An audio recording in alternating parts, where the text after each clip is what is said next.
এবার এই আপেলগুলো একদম পাতলা পাতলা আর এরকম ছোট ছোট করে টুকরো করে নেব। এখানে বোল নিয়েছি, বোলের মধ্যে আটা ঢেলে দেব, দিয়ে দেবো 4 চামচ পরিমাণে সুজি। মিশ্রণগুলো একসঙ্গে মিশিয়ে নেব। নমস্কার বন্ধুরা, আমি অরিন্দিতা, আপনাদের সকলকে স্বাগত জানাচ্ছি। আজকে আমি বিনা তেলে আটা আর আপেল দিয়ে সকাল বিকালের একটা নাস্তা রেসিপি আপনাদের সাথে শেয়ার করব। তার জন্য এখানে 1 কাপ পরিমাণে গমের আটা নিয়েছি আর একটা মিডিয়াম সাইজের আপেল নিয়েছি। আপেলের খোসাটা আমি ভালো করে ছাড়িয়ে নেব। আর বন্ধুরা, এখানে আমার প্রয়োজন মতো নিয়েছি, আপনারা কম বেশি করে নিতে পারেন। আর পুরো খোসাটা কিন্তু ফেলে দিতে হবে। আপেলের খোসা আমি ভালো করে ছাড়িয়ে নিয়েছি। এই আপেলটা আরও একবার ভালো করে ধুয়ে নেব। আপেলটা ভালো করে ধুয়ে নিয়েছি, এবার এটা আমি ছোট ছোট করে টুকরো করে নেব। আর বন্ধুরা, আজকের রেসিপিটা যদি ভালো লাগে প্লিজ বন্ধুরা একটা লাইক দিয়ে দেবেন। চ্যানেলে নতুন হয়ে থাকলে চ্যানেলটিকে সাবস্ক্রাইব করে চ্যানেলের পাশে থাকবেন। আপেলের মাঝের অংশটা বেশ করে বাদ দিয়ে দেব, দানা থাকলে সেটাও কিন্তু বাদ দিতে হবে। এবার এইভাবে কেটে নেব। আর বন্ধুরা, আপেল খাওয়া কিন্তু স্বাস্থ্যের জন্য ভীষণ ভালো। অনেকেই আপেল খেতে একটুও পছন্দ করে না। আজকের যে রেসিপিটা বানাচ্ছি একবার এইভাবে বানিয়ে দেখতে পারেন। এবার এই আপেলগুলো একদম পাতলা পাতলা আর এরকম ছোট ছোট করে টুকরো করে নেব।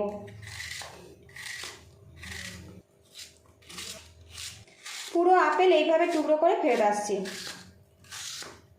এখানে বোল নিয়েছি, বোলের মধ্যে আটা ঢেলে দেব, দিয়ে দেবো 4 চামচ পরিমাণে সুজি, স্বাদ মতো লবণ দিয়ে দেবো এলাচ পাউডার, দিয়ে দেবো চিনি।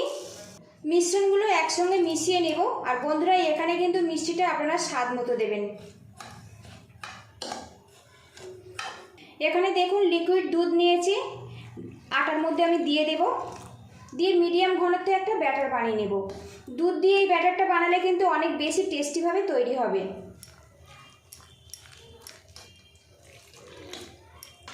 হাতার পিছন দিয়ে এইভাবে ফেটিয়ে নেব বন্ধুরা, এতে করে আটা সুজি কোনো রকম দলা থাকবে না। মিশ্রণটা বেশ কিছুক্ষণ ফেটিয়ে নিয়েছি। একটা পাত্র দিয়ে ঢেকে রাখবো কিছুক্ষণ, এতে আটা সুজিটা কিন্তু বেশ ভালো মতো সেট হয়ে যাবে।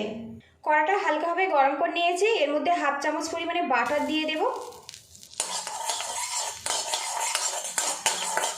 বাটারের পরিবর্তে আপনারা কিন্তু ঘিও ব্যবহার করতে পারেন। এবারে এর মধ্যে দিয়ে দেবো আপেল। আপেলটা একটু নাড়াচাড়া করে ভাজা ভাজা করে নেব।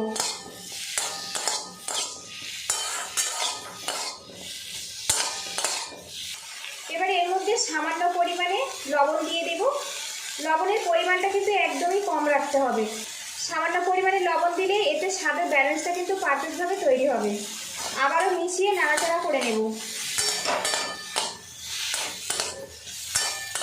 এবারে এর মধ্যে দিয়ে দেবো বাতাসা। এখানে আমি মিষ্টির জন্য বাতাসা ব্যবহার করছি, এতে করে একটা গুড়ের মতো কালার চলে আসবে। আপনারা চাইলে চিনি ব্যবহার করতে পারেন, তবে এই রেসিপিটা কিন্তু একটু মিষ্টি মিষ্টি করে বানাতে হবে, তবে খেতে ভালো লাগবে। বাতাসার সাথে আপেলটা কিন্তু বেশ করে মিশিয়ে নেব, এতে কিন্তু বেশ অনেকটা জল ছেড়ে দেবে, আর ওই জলেই আপেলটা সিদ্ধ হয়ে যাবে। বেশ কিছুক্ষণ নাড়াচাড়া করে নিয়েছি, আর এখন দেখুন হালকা হালকা জল ছেড়ে দিয়েছে। এই জলটা কিন্তু শুকিয়ে নিতে হবে, আর এইভাবে খুন্তি দিয়ে একটু হালকা করে ম্যাশ করে নেব, এতে আপেলের টুকরোগুলো ভেঙে যাবে। আর বন্ধুরা, আমার চ্যানেলে আপেলের চাটনি রেসিপি শেয়ার করা আছে, আপনারা চাইলে কিন্তু একটু দেখে আসতে পারেন। আর গ্যাস রেটটা কিন্তু এই সময় কমে রেখে ধীরে ধীরে আপেলটা এইভাবে রান্না করে নিতে হবে। এবারে এখানে দেখুন কিশমিশগুলো ছোট ছোট করে টুকরো করে নিয়েছি, এর মধ্যে দিয়ে দেব। এখানে দেখুন একটা গ্লাস নিয়েছি। এবারে এইভাবে আপেলটা ম্যাশ করে নেব, আপেলের কোনো বড় অংশ আর থাকবে না।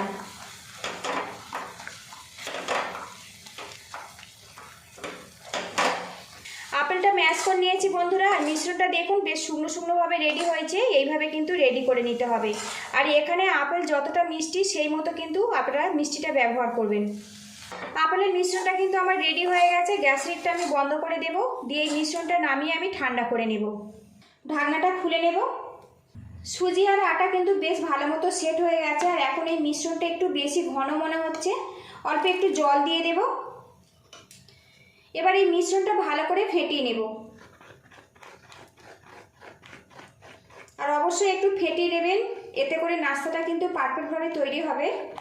মিশ্রণটা বেশ কিছুক্ষণ ফেটিয়ে নিয়েছি। মিশ্রণ মিশ্রণটা আমার রেডি হয়ে গেছে। আর এখন ঘনত্ব দেখুন বন্ধুরা, এইভাবে রেডি করতে হবে, খুব বেশি পাতলা নয় আবার খুব বেশি ঘনও নয়।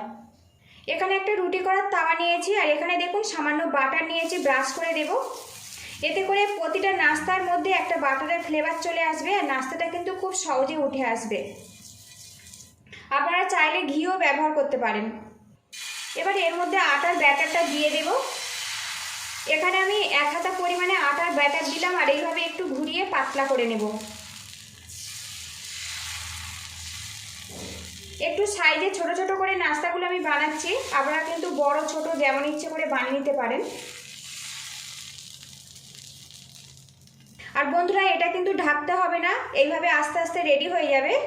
এদিকে দেখুন বন্ধুরা, নাস্তার কালারটা কিন্তু পুরোপুরি চেঞ্জ হয়ে গেছে। এবার খুন্তি দিয়ে এইভাবে সাইডটা তুলে দেব। আর বন্ধুরা এইভাবে আপেল আর আটা দিয়ে এই নাস্তাটা বানিয়ে কিন্তু বাচ্চাদের স্কুল টিফিনে দিতে পারেন, মর্নিং ব্রেকফাস্টেও পরিবেশন করতে পারেন। এটা কিন্তু খুবই হেলদি, সাথে কিন্তু ভীষণ টেস্টি।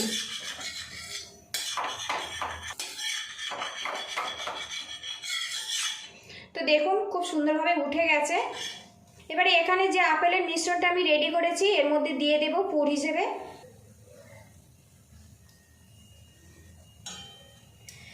এবার এটা আমি ফোল্ড করে দেব আর কালারটা দেখুন কি সুন্দর এসছে।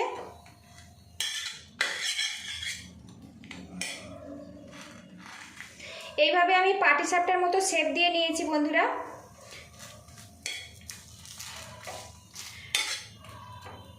তো বন্ধুরা লুকিংটা দেখুন, যারা আপেল খেতে পছন্দ করে না একবার এইভাবে বানিয়ে দেখতে পারেন। বাড়িতে বানালে অবশ্যই কিন্তু কমেন্ট বক্সে জানাবেন। রেসিপিটা যদি ভালো লাগে বন্ধুরা লাইক শেয়ার সাবস্ক্রাইব করে আমাকে একটু সাপোর্ট করবেন। নাস্তাটা রেডি হয়ে গেছে, এবার এটা আমি তুলে নেব। সামান্য পরিমাণে বাটার ব্রাশ করে দেব, আবারও আটার মিশ্রণ দিয়ে দেব, আপেলের মিশ্রণ দিয়ে দেব। আর বন্ধুরা আজকের এই রেসিপিটার নাম দিয়েছি আপেল পাটিসাপটা। এইভাবে আমি সবগুলো রেডি করে নেব। এটা কিন্তু বন্ধুরা খুবই টেস্টি আর খুবই হেলদি। সবগুলো এইভাবে তৈরি করে আমি ফেরত আসছি। আটা আর আপেল দিয়ে কিন্তু একদম দারুণ স্বাদের সকাল বিকালের নাস্তা আমার রেডি হয়ে গেছে। আর এখানে আপেলের পুরের পরিমাণটা একটু কম হয়ে গেছে বন্ধুরা, বাড়িতে বানালে আপেলের পরিমাণটা কিন্তু একটু বাড়িয়ে দেবেন। এই রেসিপিটা কিন্তু বন্ধুরা ঠান্ডা হয়ে যাওয়ার পরে কিন্তু একদম নরম তুলতুলেভাবে থাকে, মুখে দিলেই কিন্তু মিলিয়ে যাবে। পুরো ভিডিওটির সঙ্গে থাকার জন্য অসংখ্য ধন্যবাদ। ভালো থাকবেন, সুস্থ থাকবেন, দেখা হবে নেক্সট ভিডিওতে। আর বন্ধুরা বাড়িতে বানালে অবশ্যই কিন্তু কমেন্ট বক্সে জানাবেন। কত সুন্দর নরম তুলতুলেভাবে রেডি হয়েছে দেখুন বন্ধুরা।